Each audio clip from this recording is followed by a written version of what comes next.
बंधुओं, जय शिव शंकर, जय श्री हरि, जय माता लक्ष्मी। बंधुओं, जैसा कि आप सभी जानते हैं, माघशीर्ष अर्थात अगहन का महीना स्टार्ट हो गया है। तो आज हम माघशीर्ष महालक्ष्मी व्रत कथा की बात करते हैं।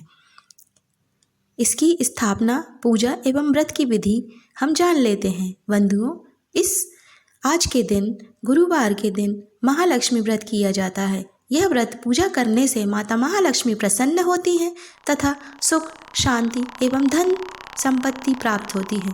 यह व्रत करने वाले स्त्री तथा पुरुष दोनों मन से स्वस्थ एवं आनंदमय होने चाहिए। इस व्रत को किसी भी महीने के प्रथम गुरुवार से शुरू कर सकते हैं। विधि नियम अनुसार हर व्रत को महालक्ष्मी व्रत करें। श्री महालक्ष्मी की व्रत कथा को पढ़ें। लगातार 8 गुरुवार को व्रत पालन करने पर अंतिम गुरुवार को समापन करें। वैसे यह व्रत पूजा पूरे वर्ष भर भी कर सकते हैं। पूरे वर्ष भर हर गुरुवार के देवी की प्रतिमा या फोटो के सामने बैठकर व्रत कथा को पढ़ें।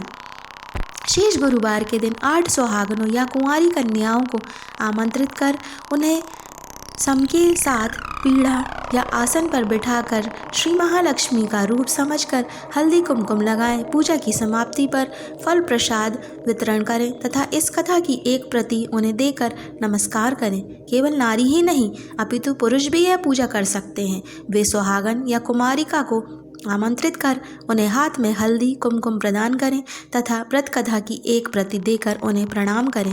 पुरुषों को भी इस व्रत कथा को पढ़ना चाहिए। जिस दिन व्रत हो उपवास करें, दूध फलाहार करें, खाली पेट न रहें। रात को भोजन से पहले देवी को भोग लगाएं एवं परिवार के साथ भोजन करें।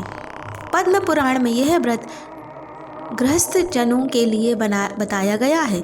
इस पूजा को पति पत्नी मिलकर कर सकते हैं। अगर किसी कारण पूजा में बाधा आए तो औरों से पूजा करवा लेनी चाहिए, पर खुद उपवास अवश्य करें। उस गुरुवार को गिनती में ना लें।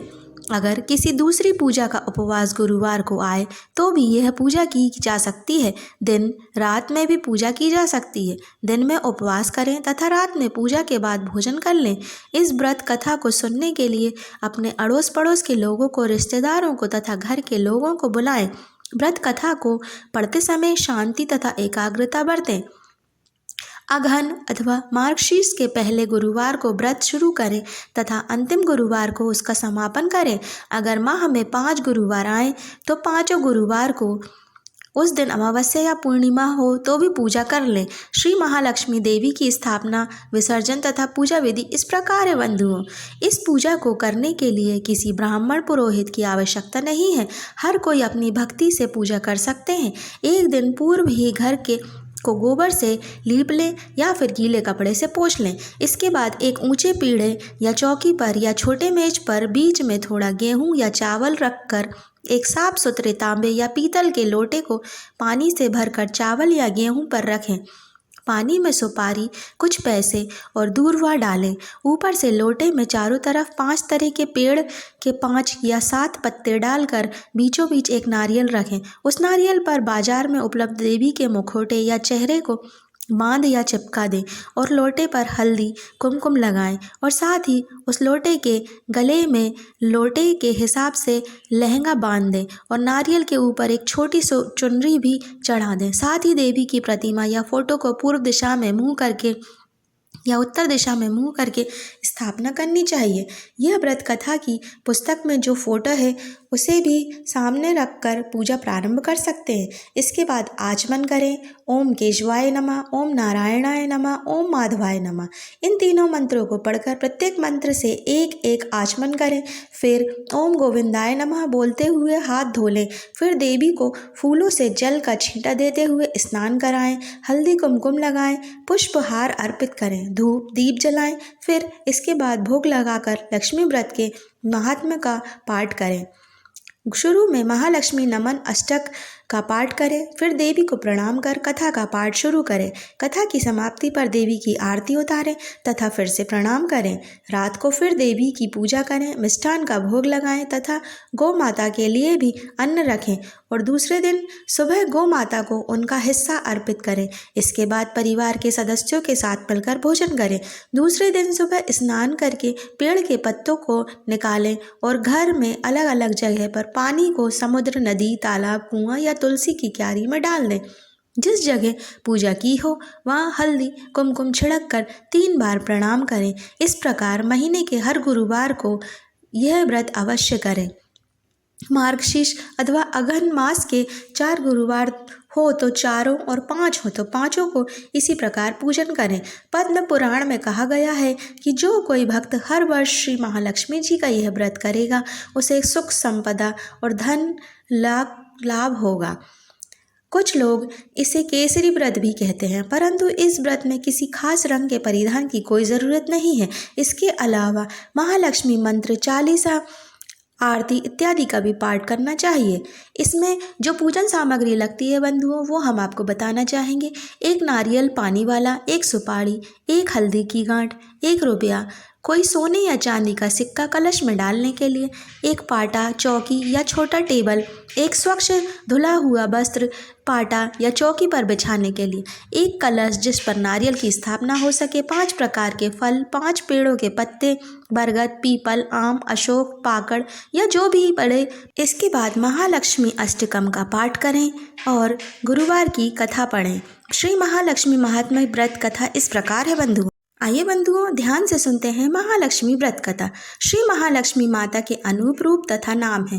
भूतल में वे छाया, शक्ति, तृष्णा, शांति, जाति, लज्जा, श्रद्धा, कांति, व्रति, स्मृति, दया, तुष्टि माता, अधिष्ठात्री एवं लक्ष्मी के रूप में स्थित हैं। उन्हें प्रणाम करते हैं। कैलाश पर्वत पर पार्वती, क्षीर सागर में सिंधु कन्या, स्वर्गलोक में महालक्ष्मी, भूलोक में लक्ष्मी, ब्रह्मलोक में सावित्री, ग्वालों में राधिका, वृंदावन में रासश्रेष्वरी, चंदन वन में चंद्रा, चंपक वन में गिरिजा, पद्म वन में पद्मा, मल्टीप में मालती, कुंदन वन में कुंदनदती, केतकी वन में सुशीला, कंदन वन में कदम्बमाला, राजप्रसाद में राजलक्ष्मी और घर घर में गृहलक्ष्मी इन विभिन्न नामों से पहचानी जाती हैं।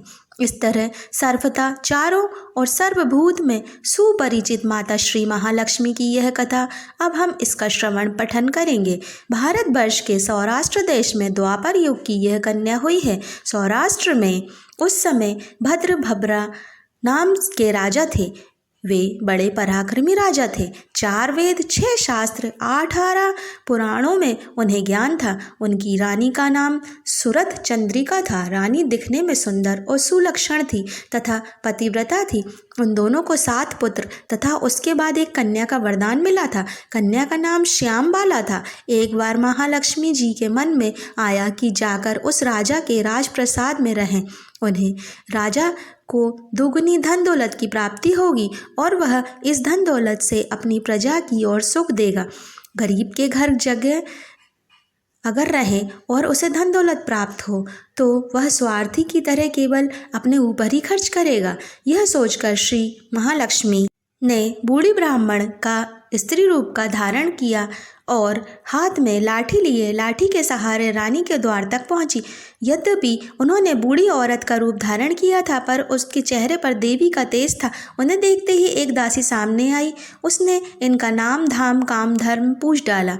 वृद्ध ब्राह्मण का रूप धारित माता लक्ष्मी ने कहा, बालिके, मेरा नाम कमला है, मेरे पति का नाम भुवनेश है, हम द्वारिका में रहते हैं। तुम्हारी रानी पिछले जन्म में एक वैश्य की पत्नी थी। वह वैश्य गरीब था। दारिद्र्य के कारण हर रोज घर में झगड़े होते थे तथा उसका पति रोज उसे मारता था। इन बातों से तंग आकर वह घर छोड़कर चली गई थी तथा वह जंगल में खाली पेट भटकने लगी। उसकी इस दुर्दशा पर मुझे दया आई, तब मैंने उसे सुख संपत्ति देने वाली श्री महालक्ष्मी की कथा सुनाई। मेरे कहने पर उसने श्री महालक्ष्मी का व्रत किया। श्री महालक्ष्मी प्रसन्न हुई, उसकी गरीबी दूर हुई, उसका घर संसार दौलत संतान संपत्ति से भर गया। बाद में पति पत्नी दोनों परलोक सिधारे। लक्ष्मी व्रत करने के कारण वे लक्ष्मी लोक में रहे। उन्होंने जितने साल महालक्ष्मी का व्रत किया उतने हजारों साल उन्हें सुख भोग मिला। इस जन्म में उसका जन्म राजघराने में हुआ है, परंतु वह श्री महालक्ष्मी का व्रत करना भूल गई। उसे याद दिलाने में यहाँ आई हूँ। बुढ़िया के बातें सुनकर दासी ने उन्हें प्रणाम किया तथा श्री महालक्ष्मी का व्रत किस तरह किया जाए इस बारे में पूछा। बुढ़िया रूप धारण किए हुए श्री महालक्ष्मी माता के दासी की पूजा की विधि तथा महिमा बताई। इसके बाद वह दासी माता को प्रणाम कर रानी को बताने अंदर चली गई। राजवैभव में रहते हुए रानी को अपने ऐश्वर्य का बहुत घमंड हुआ था। संपत्ति तथा अधिकार की वजह से वह उन्मत्त हो गई थी। दासी द्वारा बताई गई बुढ़िया की बातें सुनकर वह आग बबूला होकर राजद्वार पर आकर बुढ़िया रूपी श्री महालक्ष्मी पर बरस पड़ी। उसे यह मालूम नहीं था कि श्री महालक्ष्मी माता बुढ़िया का रूप धारण करके द्वार पर आई हैं, परंतु रानी का इस कदर रुख बर्ताव तथा अपना अनादर देखकर माता ने यहाँ ठहरना ठीक न समझा। वह वहाँ से चल पड़ी। राह में उन्हें राजकुमारी श्यामबाला मिली। उन्होंने श्यामबाला को सारी बात बताई। श्यामबाला ने अपनी ओर से महालक्ष्मी माता से क्षमा मांगी। माता का उस पर दया आई। उन्होंने श्यामबाला को श्री महालक्ष्मी व्रत के बारे में बताया। उस दिन अघन मास माह का गुरुवार था। श्यामबाला ने परम श्रद्धा से महालक्ष्मी का व्रत किया। फलस्वरूप राजा सिद्धेश्वर के सुपुत्र मालाधार ने उसका विवाह हुआ। यह धन दौलत ऐश्वर्य वैभव से मालामाल हो गई। पति के साथ ससुराल में आनंद से दिन बिताने लगी। इधर श्री महालक्ष्मी का रानी पर प्रकोप हुआ। फलस्वरूप राजा भद्रश्रवा का राज्य एवं राज कारोबार नष्ट हो गया, यहाँ तक कि खाने के लाले पड़ गए। ऐसी हालत में एक दिन रानी ने राजा से निवेदन किया कि हमारा दामाद इतना बड़ा राजा है, धनवान है, ऐश्वर्यशाली है, क्यों ना इसके पास जाए, अपना हाल उसे बताएं, वह जरूर हमारी मदद करेगा। इस बात पर राजा भद्रश्रवा दामाद के पास रवाना हुए। राज्य में पहुंचकर तालाब के किनारे थोड़ी देर विश्राम लेने के लिए ठहरे। तालाब से पानी लेते जाते दासियों ने उन्हें देखा। उन्होंने विनम्रता से उनकी पूछताछ की। जब उन्हें यह मालूम हुआ कि वे रानी श्यामबाला के पिता हैं तो दौड़ते हुए जाकर उन्होंने रानी को सारी बात बताई। रानी ने दासी के हाथ राज परिधान भेजकर बड़े ठाट से उनका स्वागत तथा आदर सत्कार किया, खान पान करवाया। जब वे लौटने लगे तो सोने की मोहरों से भरा घड़ा दिया। राजा भद्रश्रवा जब वापस लौटे तो उन्हें देखकर रानी सूरज चंद्रिका खुश हुई। उन्होंने सोने की मोहरों से भरे घड़े का मुंह खोल पर हाय भगवान, घड़े में धन के बदले कोयले मिले। ये सब श्री महालक्ष्मी का प्रकोप से हुआ। इस प्रकार दुर्दशा में और कई दिन बीत गए। इस बार रानी स्वयं अपनी कन्या के पास गई। वह दिन अघन माह की अंतिम गुरुवार था। श्यामबाला ने श्री महालक्ष्मी व्रत किया, पूजा की, अपनी माता से श्री व्रत करवाया। इसके बाद रानी अपने घर आई। श्री महालक्ष्मी का व्रत रखने पर उसे फिर से अपना राजपाट, धन दौलत, ऐश्वर्य प्राप्त हुआ। वह फिर से सुख शांति आनंदमय जीवन बिताने लगी। कुछ दिन बाद राजकन्या श्यामबाला अपने पिता के घर आई। उसे अपने घर देखकर सूरज चंद्रिका को पुरानी बातें याद आई। यही कि श्यामबाला ने अपने पिता को घड़ा भर कोयला दिया था और उसे तो कुछ भी नहीं दिया था। इसी कारण श्यामबाला को पिता के घर आने पर उसका कोई आदर आतिथ्य नहीं हुआ, बल्कि अनादर हुआ। पर उसने इस बात का बुरा नहीं माना। अपने घर लौटते समय उसने पिता के घर से थोड़ा नमक ले लिया। आपने घर लौटने पर उसके पिता ने पूछा, अपने मायके से क्या लाई हो? इस पर उसने जवाब दिया, वहाँ का सार लाई हूँ। पति ने पूछा, इसका मतलब क्या हुआ? श्यामबाला ने कहा, थोड़ा धीरज रखें, सब मालूम हो जाएगा। उस दिन श्यामबाला ने सारा भोजन नमक डाले बिना बनाया और परोसा। पति ने खाना चखा। सारा खाना नमक बिना था, इसलिए स्वाद न आया। फिर श्यामबाला ने थाली में नमक डाला, इससे सारा भोजन स्वादिष्ट लगने लगा। तब श्यामबाला ने पति से कहा, यही है वह मायके से लाया हुआ सार। पति को उसकी बात सही लगी। फिर वह दोनों हंसी मजाक करते हुए भोजन करने लगे। कहा गया है कि इस तरह जो कोई श्रद्धा भाव से श्री महालक्ष्मी की पूजा करे उसे माता की कृपा प्राप्त होती है, सुख संपत्ति शांति प्राप्त होती है, सभी मनोकामनाएं पूरी होती हैं। परंतु यह सब प्राप्त होने पर माता की पूजा को भूलना नहीं चाहिए। हर गुरुवार को व्रत पाठ अवश्य करना चाहिए। इस तरह श्री महालक्ष्मी की महिमा भक्तों की मनोकामना पूरी होती है। इस प्रकार श्री महालक्ष्मी की गुरुवार की कथा संपूर्ण होती है। बंधुओं, यदि आपको ये वीडियो पसंद आया हो तो प्लीज़ लाइक करें, चैनल पर नए हो तो सब्सक्राइब करें। मिलते हैं जल्दी ऐसी अच्छी वीडियो देखने के लिए। बने रहें मेरे साथ।